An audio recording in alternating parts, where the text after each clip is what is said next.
The internet is, by design, an untrusted environment. Every time a node transmits a packet of sensitive data, it must traverse a labyrinth of public routers and third-party infrastructure, where interception is a certainty. For decades, the primary defense against this reality has been symmetric cryptography. Algorithms like Advanced Encryption Standard, or AES, are fast and mathematically robust enough to encrypt massive volumes of bulk data in real time. But this security relies on a strict condition. Both the sender and the receiver must possess the exact same secret key. That requirement creates a logistical flaw known as the key exchange problem. If a client in Tokyo needs to establish a secure session with a server in New York, they have to agree on a secret key. They cannot simply send that key across the open internet because the channel itself is monitored. A man-in-the-middle attacker does not need to break the AES algorithm itself. They sit on the network, eavesdrop, on that initial plain text key transmission, and capture the secret. With that key in hand, all subsequent encrypted traffic is immediately exposed. To build a secure enterprise architecture, engineers had to bypass this distribution problem by decoupling the mechanism for encryption from the mechanism for decryption. This requires mastering three specific cryptographic pillars: asymmetric math for secure key exchange, hybrid models to maintain network efficiency, and mathematical hash functions to guarantee data integrity. Mastering these primitives is the baseline for security engineering. These mechanics provide the structural integrity required to protect data in transit across any untrusted network. The solution to the key exchange problem arrived with asymmetric, or public key, cryptography. Instead of relying on one shared secret, this system generates a mathematically linked pair of keys for every user. The public key is distributed freely to the world. Possession of this key by a third party introduces no weakness to the system. The private key is strictly guarded by its owner and never transmitted across the network.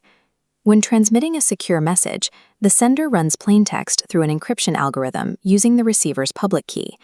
This generates an irreversible ciphertext. Upon receipt, only the receiver's private key can perform the exact mathematical calculation required to decrypt the original plaintext. The most prominent implementation of this architecture is the RSA algorithm, named after its creators, Rivest, Shamir, and Adelman. RSA exploits computational asymmetry. It easily multiplies massive prime numbers, but factoring the resulting product is computationally devastating. In practice, a sender raises plaintext P to the power of public key E, divides by prime product N, and keeps the remainder to generate the ciphertext. The receiver takes that ciphertext and applies their private key, D, to reverse the modular arithmetic and retrieve the readable message. While RSA cleanly bypasses the need to share a secret key over a hostile network, performing complex modular arithmetic on massive prime numbers carries huge computational overhead. For encrypting heavy volumes of network traffic, it is far too slow. To maintain security against scaling computing power and cloud-based GPU attacks, administrators must carefully configure their cryptographic key lengths. This chart compares the key lengths required to achieve an identical baseline of cryptographic strength. An RSA key requires 3072 bits to offer the same protection as a 256-bit key generated by elliptic curve cryptography, or ECC. ECC achieves this efficiency by replacing prime factorization with the elliptic curve discrete logarithm problem. This involves finding distinct points on an algebraic curve, a mathematical puzzle that requires significantly fewer bits to achieve robust security. Yet even with the leaner ECC algorithm, asymmetric math remains too resource-intensive for encrypting bulk data. The industry-standard solution to this bottleneck is hybrid cryptography. In a hybrid system, heavy asymmetric math is used exclusively at the start of a session to securely agree on a temporary, fast, symmetric key. To accomplish this, networks rely on the Diffie-Hellman key exchange algorithm. Richard and Sue openly agree on public variables P and G. They mix these with secret integers to produce scrambled values, exchanging them across the network. By mixing the received value with their original secret integer, both independently calculate the identical shared symmetric key, K. Diffie-Hellman, along with its elliptical curve variant used in modern transport layer security, allows two parties to calculate a shared symmetric session key entirely in isolation. The secret key itself never transmits across the network. Algorithms like AES and Diffie-Hellman guarantee confidentiality. But hiding data does not prove that an attacker didn't subtly intercept and alter the encrypted payload while it was in transit. To guarantee data integrity, architects deploy hash functions. A hash function takes an input message of virtually any size and runs it through an algorithm to generate a unique, fixed-length output value known as a message digest. It must be simple to run, impossible to reverse engineer, and highly collision-resistant, meaning no two distinct messages should produce the same digest. This relies on the avalanche effect. When a file and its message digest are received, the receiver runs the file through the identical hash function. If even one bit of the text was altered, the resulting digest randomizes completely, exposing the tampering. Because cryptographic integrity is vital, the National Institute of Standards and Technology, or NIST, strictly governs these algorithms. They formally deprecated older standards like SHA-1 after cryptanalytic attacks proved it was possible to force collisions. Modern enterprise architectures must deploy the SHA-2 family of algorithms, such as SHA-256 or SHA-512, to power reliable digital signatures and verifiable integrity checks.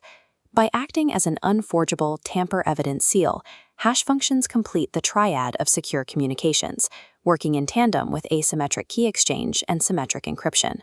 We now have the complete architecture of a secure enterprise session. Asymmetric Math authenticates identity, Diffie-Hellman negotiates a highly efficient symmetric session key, and SHA-2 functions constantly verify the integrity of the payload. Yet this entire cryptographic stack faces an active threat operating just on the horizon: quantum computing. Classical computers process data in binary bits, ones and zeros. Quantum computers replace these with multidimensional qubits. Qubits leverage quantum mechanics to exist in multiple states, processing vast arrays of parallel possibilities simultaneously. When these machines reach a functional scale, they will achieve quantum supremacy, the ability to solve computational problems physically impossible for contemporary hardware. The specific math problems that secure RSA, ECC, and Diffie-Hellman are highly vulnerable to quantum processing and could be quickly factored and cracked. While a practical quantum computer does not yet exist, security professionals must confront an active threat model today, known as harvest now, decrypt later. Well-funded adversaries and intelligence agencies are currently intercepting and archiving encrypted enterprise network traffic. They cannot read it today, but they are storing it, waiting for quantum hardware to mature enough to retroactively unlock the data.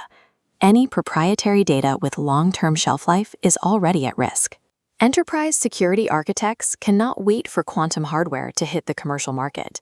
They must audit their cryptographic life cycles now and prepare their infrastructure for the inevitable shift to post-quantum cryptography.